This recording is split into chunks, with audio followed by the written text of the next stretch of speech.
Thank you, Mr. Chair. Part of the reason why I'm introducing this amendment is, when I was a state legislator and we introduced a bill that would put any new requirement on any state agency, we would have to get a fiscal impact statement that would outline how many full-time employees do you need, or full-time equivalents do you need to perform these duties. And if the agency didn't have them, we couldn't pass the bill unless we had a budget amendment to fund new employees to conduct the work.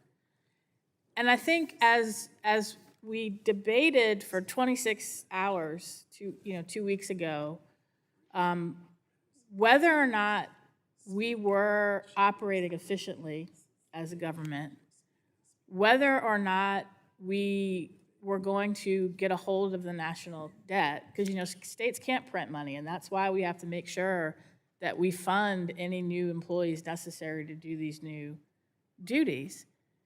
And essentially, that's what this amendment is trying to do, is say, look, before you put new responsibilities on an agency, do you have the capacity to actually do it?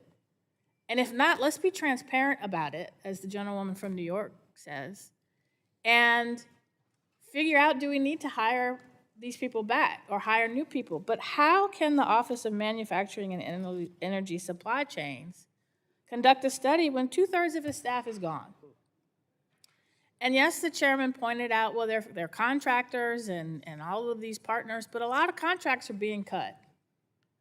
And a lot of the research and duties that the federal government has given to private or nonprofit or government partners are being cut, either in the reconciliation bill, in the rescission bill, or the new budget that we're about to debate.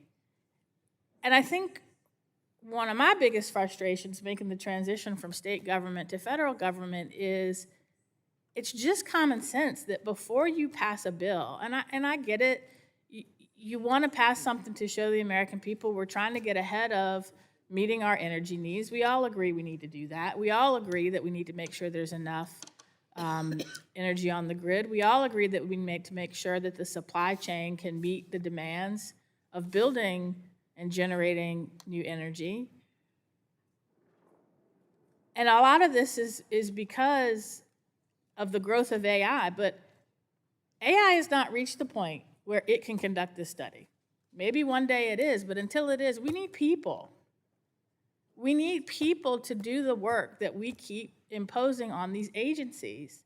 And at some point, we've got to be responsible and step back and say, before we add new responsibilities, can we make sure we have the people that can actually do it? And that's what this amendment is intended to. There were amendments to the Support Act to do the same thing. And it's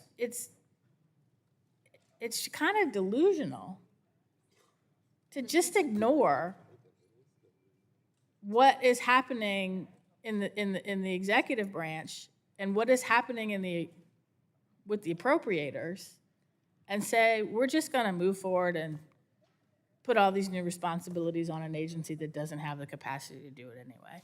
And I don't think that's what the American people sent us here to do. They sent us here to be responsible and transparent. And with that, I yield.